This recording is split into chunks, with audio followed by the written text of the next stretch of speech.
Good morning, all. I've come to a magical place to share with you the story of how I found the fairies. This is the pathway to the fairy ring. This is my origin story of how I found the fairies. It was over 6 years ago.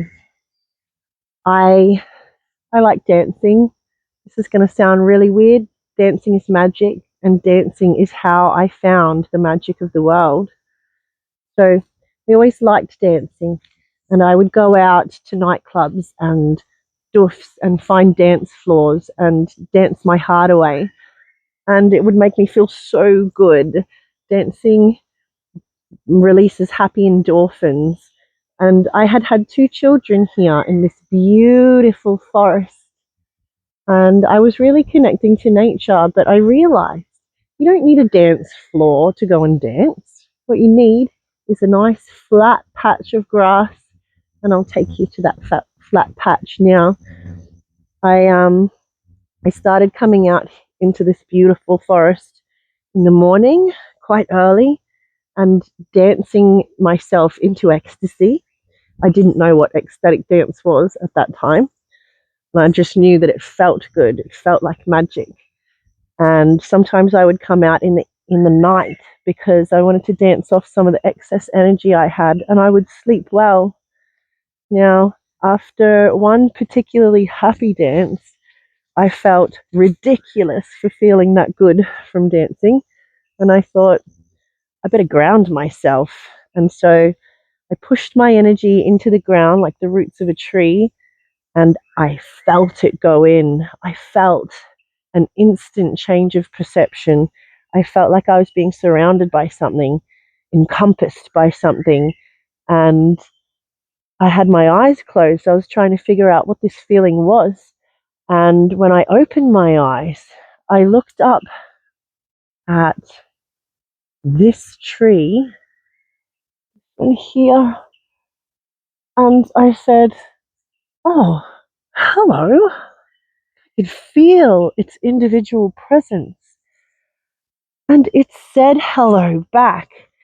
It said, "Guys, she finally sees us." And this hello came from all around. And in awe, I stood there looking at the beautiful scene of trees. And I could feel the hello from all of them. I could feel the conscious presence in all of them. And not just them, but the fairies and the gnomes and the elves, the natural forces of nature that help them to grow and survive. They help with the harmony. And it was that moment that changed my life. I realized how alive everything was. And I realized my impact on the beautiful nature.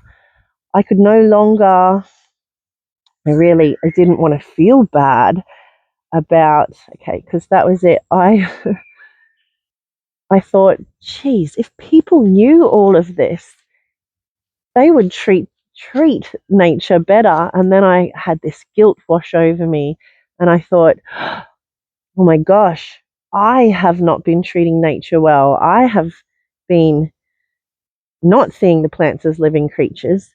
I had been buying way too much rubbish. I'd been eating way too many animals. And it was that moment that my intentions, I couldn't help but try to have good intentions because I could feel the nature around me. I could feel the karma, the bad karma I was causing for myself. And so as I started to live more harmoniously, things really started to work out. Now, that patch of grass that I was standing on, which I am standing in right now, became a luscious ring of beautiful, thick green grass. And compared to the rest of the grass, you could see the difference. And I had lived here for 4 years, and I had never seen the change in the grass, in the appearance. And at first I did say, "Oh, a fairy ring." And I kind of just laughed it off, or tried to find the logic and wondered where the water was coming from to make this bit extra green. But then this lady in the market, I was just wandering through, this lady called Val, she'd found a book called Fairies 101.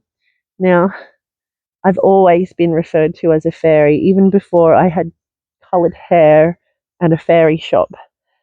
All of my friends always called me a fairy.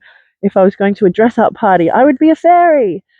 And I love being in nature and having my feet in a stream and just looking at the beautiful views. They make me happy. So this Fairies 101 book, it was describing everything I'd been through, the importance of looking after nature and the fairy ring. So it explained the fairy ring as a hotspot of connection, like a bridge between the fairy realm and our human physical realm of existence. And that made sense to me because that is where I connected to nature. That moment changed my life. And so the more I danced, the more I became in the flow of life, the more I had synchronicities and coincidences happening constant, thick, every day, every moment.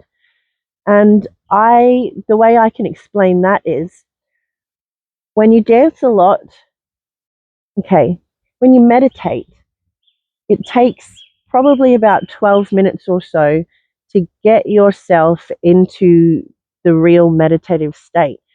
When you dance, if you dance to several happy songs in a row, I reckon 3 or 4 songs that move you. Everybody's different. So you have to figure out what songs make you feel happy. And when you're dancing to them, you're not just emotionally feeling happy, you're physically, mentally, spiritually, you're all of the layers of you that make you human, that make your body. They're all coming together and they're all raising in vibration. So after about 3 or 4 songs, I would find myself really in the now, not thinking about the past, not thinking about the future, just really in the present of the moment, like my body becomes the music and everything comes together. So when you do that often, it's like you're strengthening your now muscle.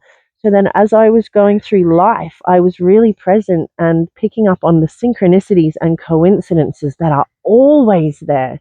But we're normally off in our heads, just not present enough to see all of this. So I think we're always in the flow, but our minds take us in other places, so you don't really notice. So being in the now, following synchronicities and coincidences, I really started to figure my life out. Now, there's a second part to what happened before, which led to me building my fairyland. Okay, so I think I might make this a part 2 because it's a long story. Okay, the second part isn't as long, but it's profound. Okay,